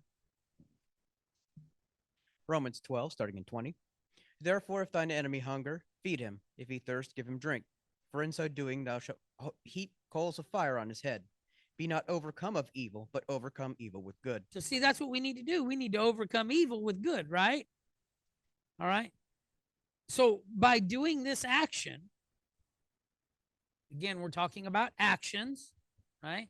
By performing these actions, being good to those, right? Scriptures tell us to pray for those who do what? Who despitefully use us, right? We're supposed to pray for those folks, right? Well, what it ends up doing, it does two things. It shows how much Mashiach you have in you, and it confuses them. Wait a minute, you know what I mean? But that's what we're supposed to do. We're supposed to overcome evil with good.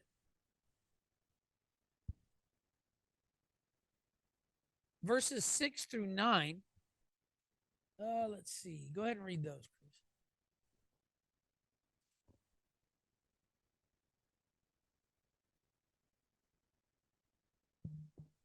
Exodus 23, you said 6 through 9, right? Mm-hmm. All right. Thou shalt not wrest the judgment of the poor in his cause. Keep thee far from a false matter, and the innocent and righteous slay thou not, for I will not justify the wicked. And thou shalt take no gift, for the gift blindeth the wise and perverteth the words of the righteous. Also, thou shalt not oppress a stranger, for you know the heart of a stranger, seeing you were strangers in the land of Egypt. Okay, so when it talks about a gift, what's it talking about? Talking about a bribe is what it's saying. It's saying don't take a donation, don't take a bribe, because that messes with your judgment, right? And here's the thing. He said that we're going to be rulers one day. We're going to be joint heirs, right? And rulers with Moshiach. So the thing is, our judgment has got to line up with what the house rules are. Our judgment has to line up with his judgment. And if we're taking bribes and, it's like Dad says, you get your hand out here behind your back. If you're doing that kind of stuff, your judgment ain't going to line up with his. You'll swallow anything that they bring down the pike because they're padding your pocketbook. All right? Let me tell you something.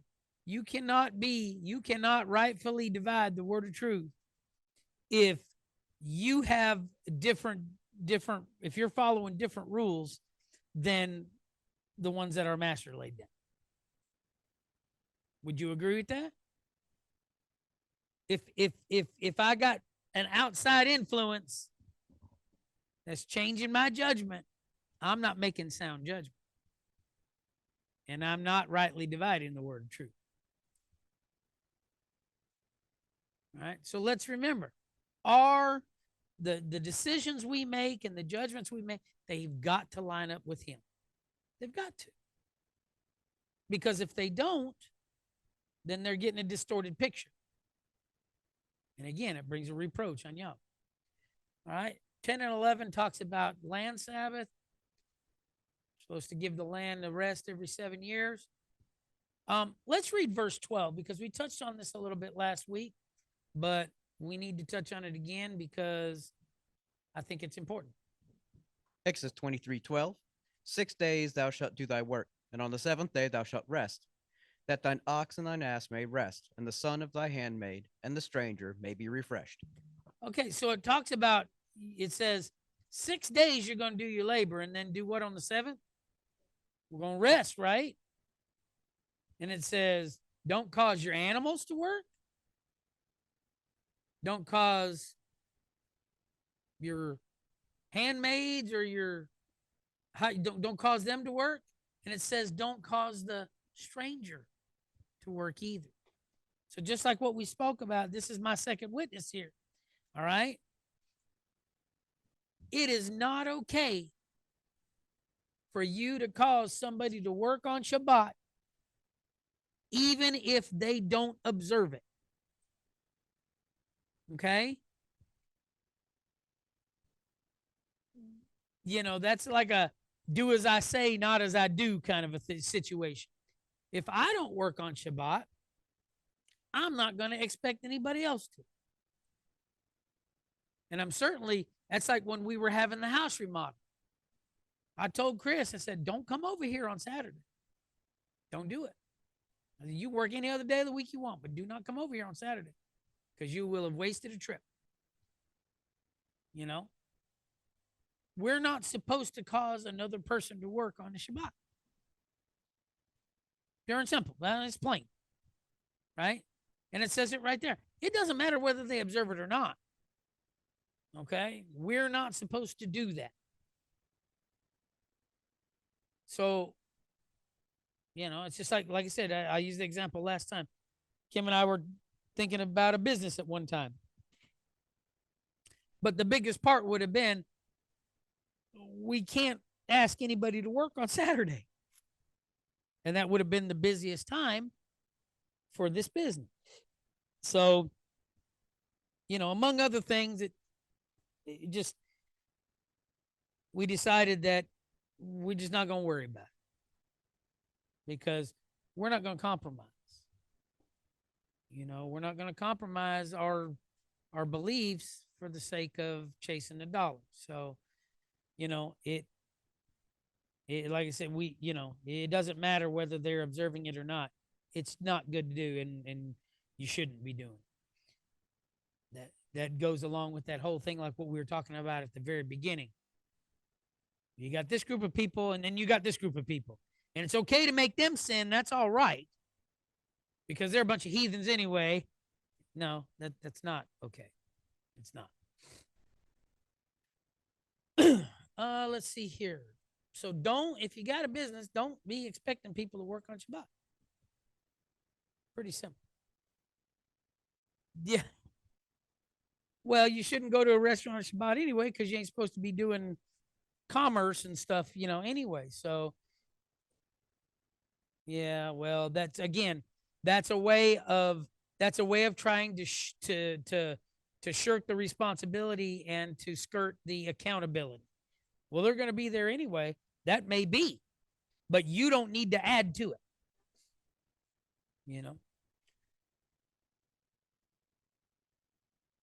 Yeah, that it don't work. Um 13 says, in all things that I have said unto you, be circumspect, make no mention of the name of other Elohim, neither let it be heard out of your mouth. This goes back to what we were talking about earlier. All right. He does not want us to be proclaiming any type of glory or honor to other Elohim. All right. Only him. Deuteronomy 8 and 19.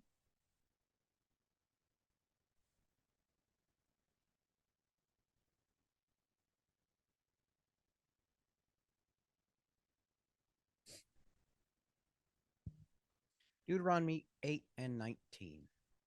And it shall be, if thou do at all forget Yahweh the Elohim, and walk after other Elohim, and serve them and worship them, I testify against you this day that you shall surely perish.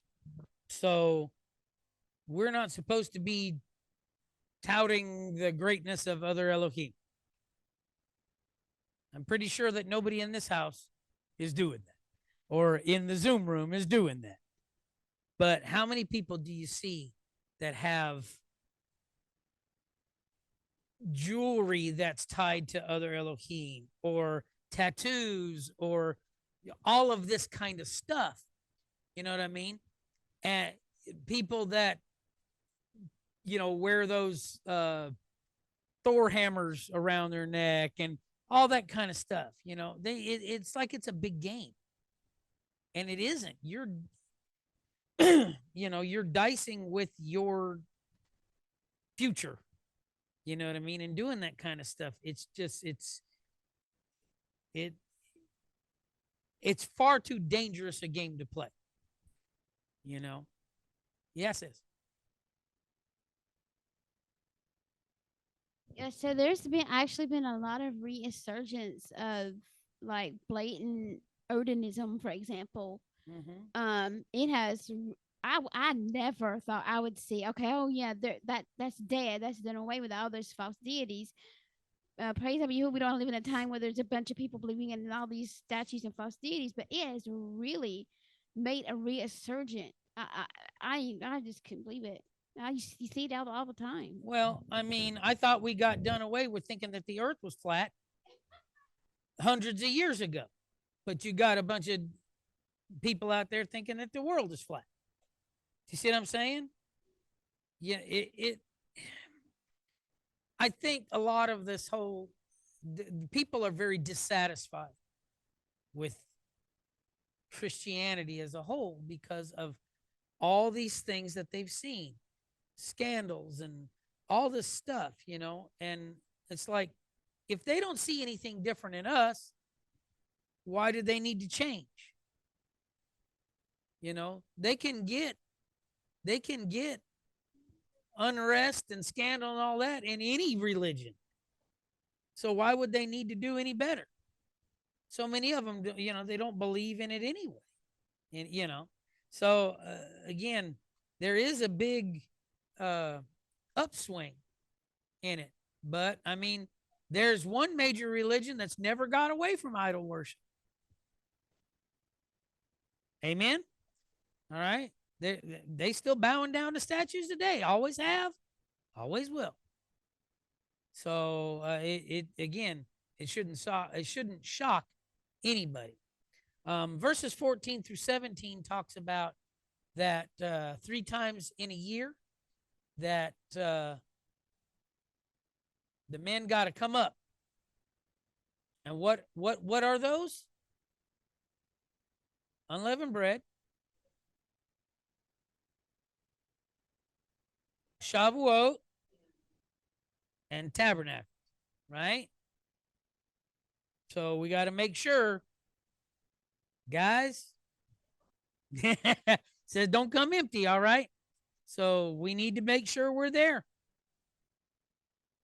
These are Yahweh's feasts, not ours. So if we follow him, we're gonna have to make sure that we're there. So good. I enjoy so much now telling him, well, I'm not gonna be here this week or that week or this day or that. I'm not gonna be here. So y'all better find some. I like that. I'm enjoying that now. Now that I can tell him that, you know. Let's read verse 18, Chris.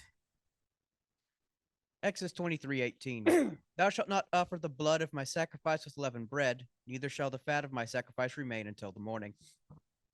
All right, so what is he saying here? He's saying, don't offer your sacrifice pridefully with leaven, right? Being puffed up, right? That's kind of like with the widow's mite. You remember that? Yeshua said, all these guys here are throwing in out of their abundance, but her, out of her poverty, she gave all that she had. So when you bring an offering, don't do it so everybody else can see what you're putting in the plate. You used to see that a lot in church. Oh, I'm gonna yawn. Oh, I better put this $100 bill in the, you know what I mean? And people do that kind of stuff. And we've probably all seen that, you know. And Brother Michael, I don't know about you, but we've seen that before, you know, people being real overt and real open about what they're putting in because they want everybody to see, you know. Oh, I think I'm going to buy the pastor a new boat for just to show him how much I appreciate him. No, you doing that to make yourself look big. All right. Here's another thing. Read 1 Corinthians 5:8, Chris.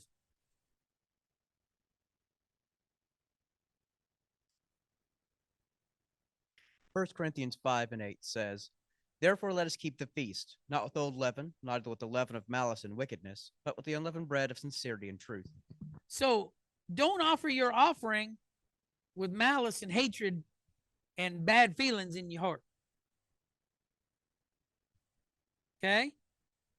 And what did he say here? He said, let us keep the feast. You know what I'm saying? So when you bring your offering, if you got it, remember what to say. If you have anything against your brother, leave it. Go make it right with him and then come back, right? Because that's off your heart then. All right? Let's look at Luke 20:46 and 47.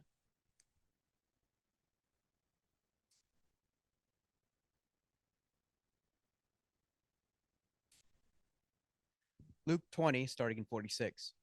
Beware of the scribes who desire to walk in long robes, and love greetings in the markets, and the highest seats in the synagogues, and the chief rooms at feasts, which devour widows' houses, and for a show make long prayers. The same shall receive greater damnation. Okay? Also, if you're going to make an offering, don't do it to make a show out of it. I know that kind of sounds the same as what I said before, but what you offer is between you and him, not anybody else. Okay? So when we make our sacrifice, when we make an offering, when we make a sacrifice, right, we're supposed to be making it in truth and in reverence, right? It's between you and him, nobody else. All right?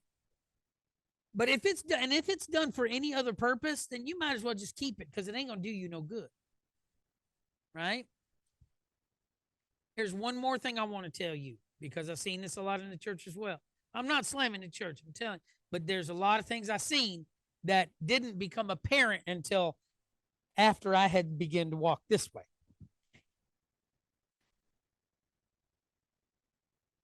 Do not, you see where it says, don't let the, what did it say? Don't let the fat of my offering remain until morning. Think about this. You may not have ever thought about this, and it came to me this morning while I was studying.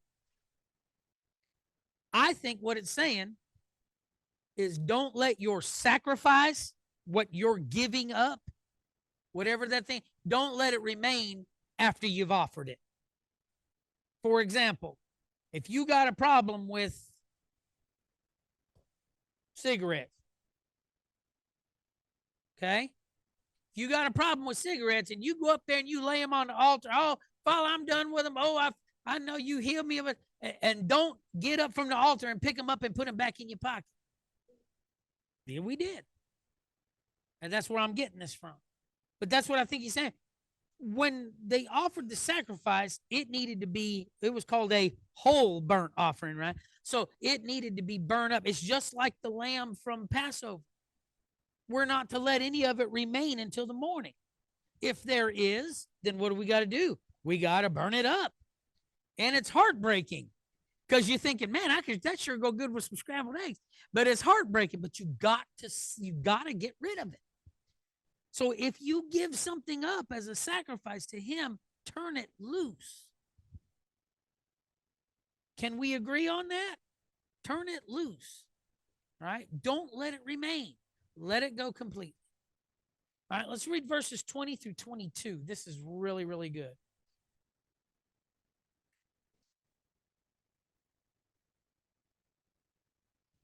Exodus 23, starting in 20.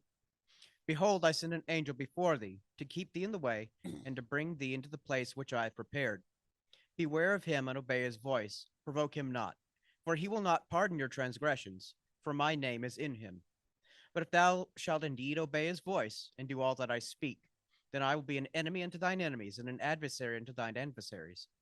For mine angel shall go before thee and bring thee in unto the Amorites and the Hittites and the Perizzites and the Canaanites and the Hivites and the Jebusites, and I will cut them off.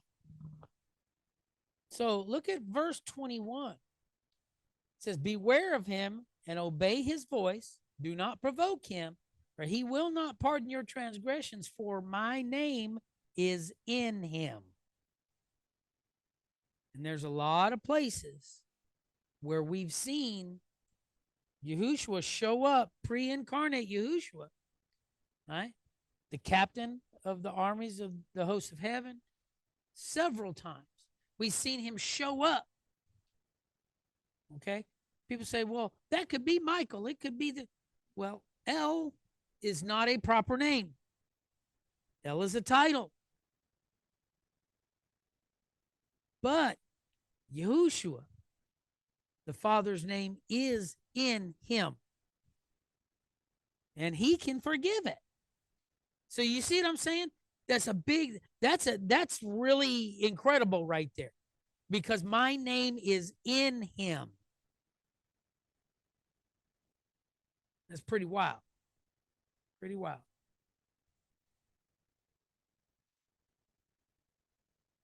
All right, verse 24, again, he talks about not serving other Elohim. And then verse 33, he says, not to let them dwell in your land.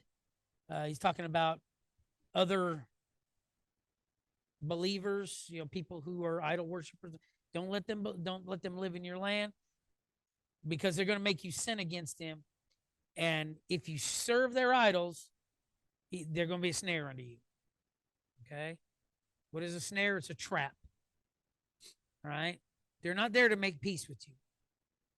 They're there to snare you and to drive you into the sea. All right? They're there. They're. It's like them Gibeonites, right? They ain't there to be your friends. All right? They're there to further their agenda.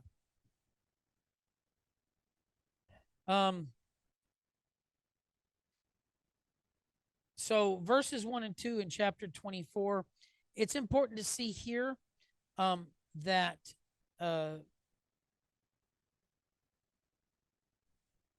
they basically, that worship happened before they entered into his presence. And every time that we come here, if we expect to enter into his presence, we should do it how? In a worshipful manner. Would you agree with that, Rebbe?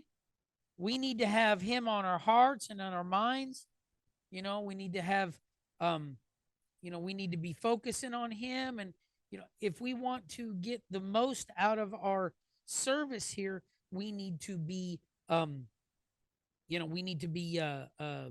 focused on Him, not worrying about what's going on the football game or the basketball or the, oh man, I could be at the house washing my car right now, or that's not what we're here for, right? We're here to learn about Him and to learn how to walk closer with Him. And even in verse 3, they told him, they said, look, we'll do everything He says. But they didn't do that, did they? They didn't do that. They kept, and they said it several times. Everything He says, we'll do, we'll obey it, we'll follow it. But they didn't. They couldn't. I mean, they couldn't keep it straight. They was forever going to the left or to the right.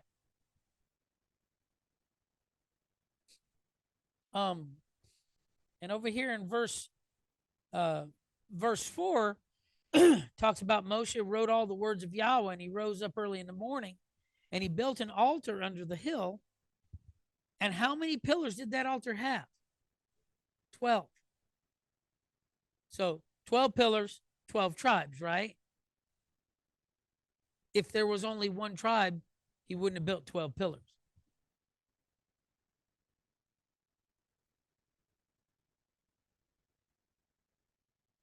Five through 8 talks about he sent these young men to go and make sacrifices.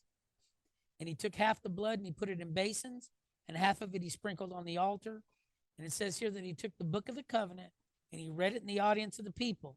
And what did they say? Again, all that Yahweh has said we will do and be obedient. But wow. That's right. There's liars and the truth ain't in. They say everything He said we'll do. And it wasn't just a few days. They're clamoring to Aaron, talking about, make us an Elohim. Now, this man Moses, we don't know what happened to him. He's been gone a long time. But we got to understand what was sealing the covenant here was what? Blood. It's always been that way. The blood has always been what marked the covenant. That's what has always sealed it, right? Propitiation. 9 through 11 is also a little confusing because he told them, don't come up. But then it also says that Moses and Aaron, Nadab and Abihu, you notice who ain't here, right? The 70 elders are, but you notice who isn't here, right? No, Joshua's with him. But Eleazar and Ithamar are not here. Okay? So they all go up. They don't go up the mountain, but they get closer to it. Okay? Because the way that it's written, it makes it sound like they went up on the mountain with him. But no, what happened was it says that they saw him, that they saw his presence, shall we say. Right? Because it said that the whole mountain was on a smoke and fire and all that stuff. So they were able to see his presence even though they did not ascend the mountain. Because if they had ascended the mountain, what would have happened? They would have died, right? He told them, he said, I'll break loose on them. All right. So they did not climb the mountain, but he did allow them to see a glimpse of his presence. And what gets me is it says after they saw him, right? What did they do?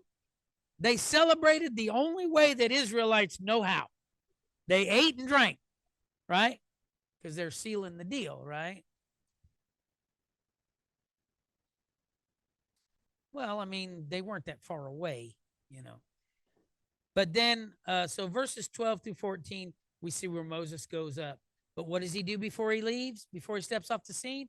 He delegates his authority to Aaron and Hur until he comes back.